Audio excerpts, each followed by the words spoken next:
Je suis Sophie Reb, je suis la directrice du Centre d'interprétation du patrimoine, les ateliers de la Seigneurie à Andelot. C'est vraiment axé sur tout ce qui est architecture, patrimoine viticole. Tous les 2 ans, en fait, il y a cette biennale des artisans d'art. Une année, c'est à Andelot, l'autre année, c'est à Guebwiller. On travaille là avec la FREMA, donc la Fédération régionale des métiers d'art d'Alsace. Et là, la thématique cette année, c'était la thématique du bois. À chaque biennale, on participe et sur cette thématique du bois, on est vraiment parfaitement en adéquation. Et du fait que dans notre parcours, on va parler du métier du charpentier, pour nous, il était important de le montrer à grandeur réelle. Donc on a fait venir un charpentier qui, lui, va expliquer son métier au travers des outils qu'on peut utiliser, expliquer les différentes techniques d'assemblage qu'on peut retrouver quand on va monter une maison, un pan de bois, et puis surtout pratiquer, en fait, apprendre à monter un pan de bois.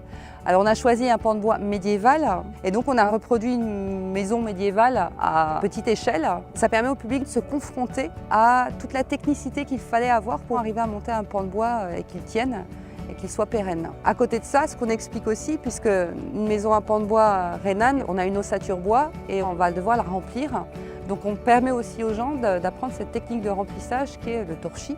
Donc les gens vont apprendre à le fabriquer, donc ça fait à base de paille et de chaux.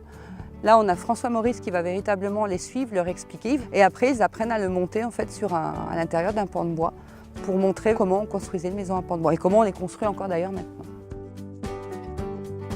On organise 2 types de visites, une visite du parcours, assez classique, nos 700 mètres carrés d'exposition.